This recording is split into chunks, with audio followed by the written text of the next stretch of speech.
are such a blessing. I don't know if you were aware of that, but you are. The fact that you're listening right now, the fact that your ears are tuned to Bible Tract Echoes, this radio broadcast ministry of Bible Tracts Incorporated, that makes you a blessing because you are part of our audience, our radio family today, and I want to thank you for that.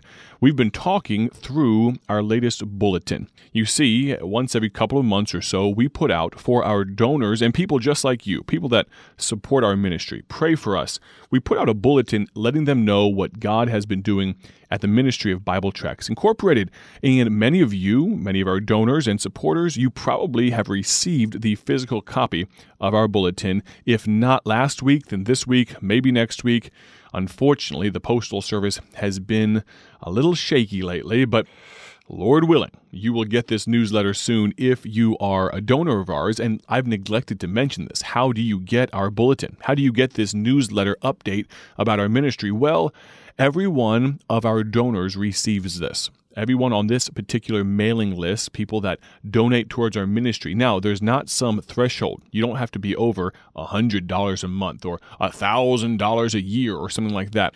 If you've given any amount over the last few years, then you will be on this list. And we want to thank you so very much for your support, and we want to keep you in the loop about what God is doing here. But for our radio listeners, if you've never used our gospel tracts, but you're curious about our ministry today, we get to dive into some of the history of Bible Tracts Incorporated. Spread across 2 pages of our newsletter is a timeline indicating when some important dates in relation to BTI happened. Now realize that this ministry began in 1938, but its genesis started before that. What am I talking about? Well, here's a timeline. All the way back in 1930, evangelist Paul Levine, then known as the Boy Evangelist. He was so young, he was known as the Boy Evangelist. In 1930, he first started preaching. I wish I could go back in time and sit there, maybe in a small church somewhere in the realm of Iowa, somewhere in the Midwest, as the Boy Evangelist opened the Bible for the very first time and preached as an evangelist. I would be privileged to have been a part of that service, and unfortunately, because it was a good long while ago, not many of our listeners were around back then to have even had the chance to have heard him. But thankfully, he continued preaching. He preached so long and so well that he began his ministry known as the Boy Evangelist, and he ended his ministry known as the Dean of Evangelists. If that tells you a little bit about our Paul Levine, our founder, Dr. Paul, as he was affectionately known. But 1931 was Paul and Dorothy's very first date.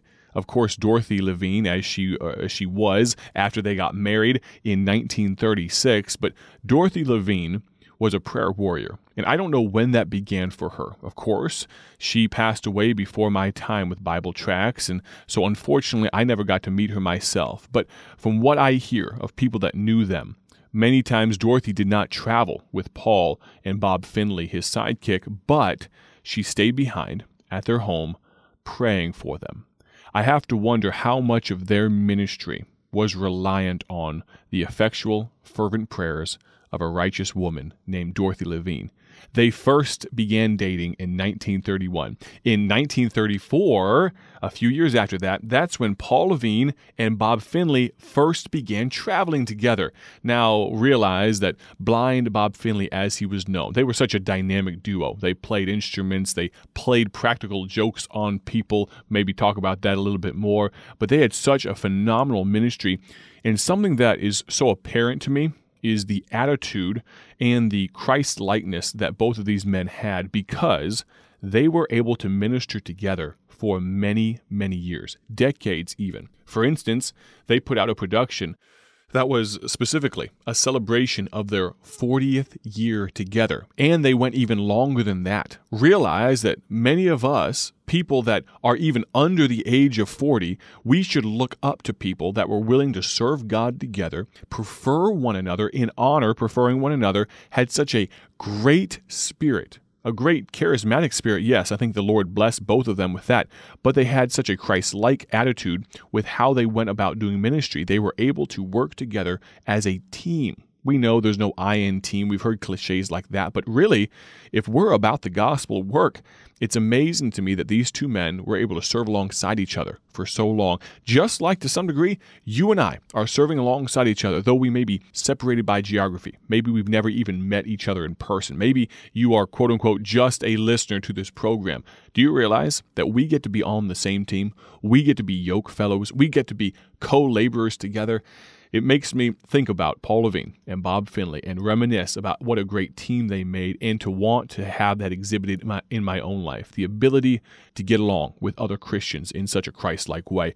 1936, I mentioned that Paul and Dorothy were married. In 1938, Bible Tracts Incorporated began with the new birth. It was published in what was called the Evangel magazine.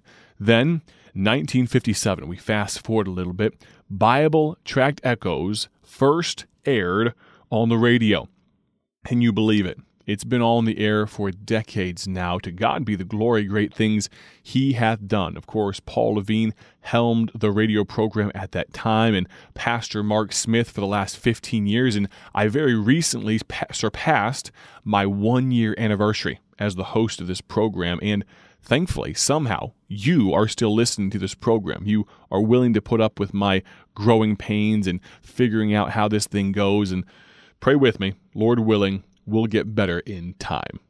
That brings us to 1974. In that year, the 250 millionth gospel tract was shipped. To God be the glory again, great things he hath done for years and years. Can I tell you one of the amazing things about 2021, to jump ahead a little bit? We are going to complete shipping over 600 million gospel tracts in this year, but I'm getting ahead of myself.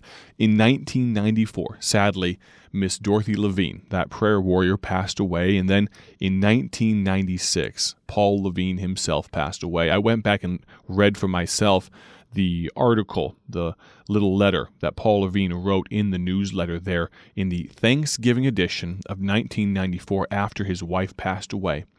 And it was so evident the peace that passeth all understanding that he had. Even though he had just lost his partner, his wife of so many years, he still had such a great spirit about him. And then, of course, he passed away in 1996, and somehow God has allowed this ministry to continue.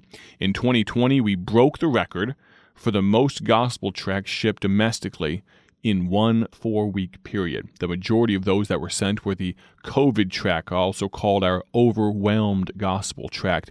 We shipped over 900,000 of those last year alone. And in 2021, I mentioned 600 million gospel tracts for the lifetime of our ministry, plus we will be a part of landing 10 million gospel tracts in the country of Pakistan this year, Lord willing. This printing has already started as you're listening to the sound of my voice. We're so excited about what God has done. We're talking through our newsletter, and if you'd allow me to, I'd like to talk about a twofold need. I try to be careful not to harp on this all the time. But of course, this ministry does cost money to run. It's by the grace of God and the generous giving of God's people, but I probably touch on this maybe once or twice a week of broadcasts and realize Monday through Friday, that's 5 broadcasts. I don't talk about it all that much, really all that extensively. Some people have told me you need to mention the need more. I don't know if that's true or not, but what I will do today, I do feel led of the Lord to share with you a thought from our latest bulletin about a twofold need. Let's talk about this. First of all, increased costs. Friend, as I'm sure you are aware, the costs of shipping both domestically and internationally have increased greatly over these past few months.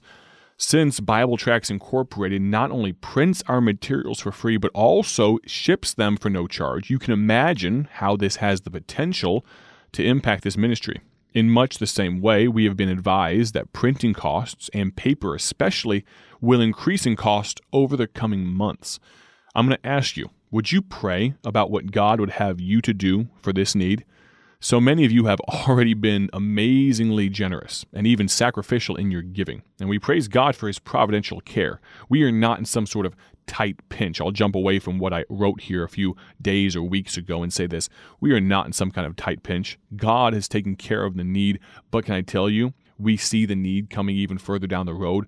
The costs are not going to go down anytime soon, of course. And jumping back in, incredible testimonies like what you read or hear about in this bulletin that I'm sharing with you, and I'll share more testimonies tomorrow and Friday, but they cannot happen unless we're able to print and ship gospel tracts. So please consider how God might lead you to give. Here's the goal that I put at the bottom of this paragraph or two. The goal is $20,000 for increases in tract printing and distribution costs. Now, that goal probably covers about a whole year worth of increases because, as I mentioned, paper costs have gone up. You say, hold on. Paper, maybe you're in the print industry, paper's only gone up 3 or 4% or so, sometimes as much as 8% depending on where the suppliers are from. And you say, that's not a whole lot, 3, 4, 8%.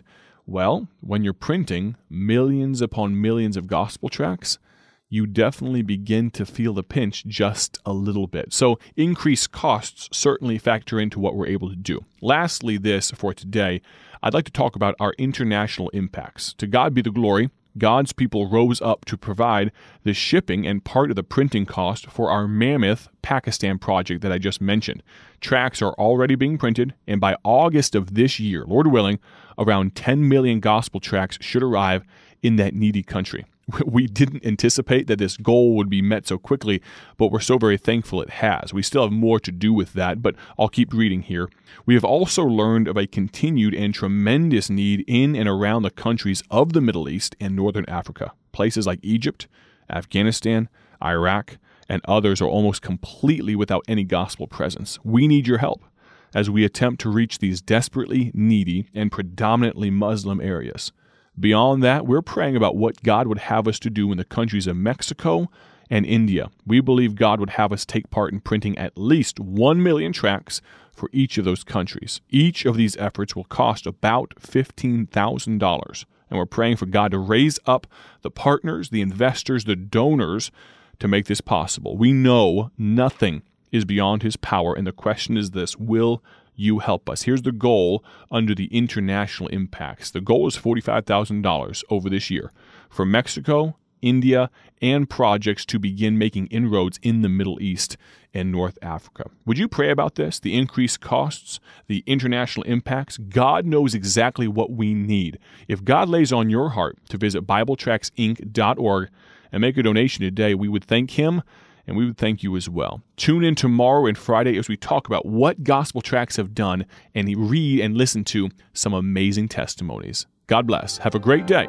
for His glory.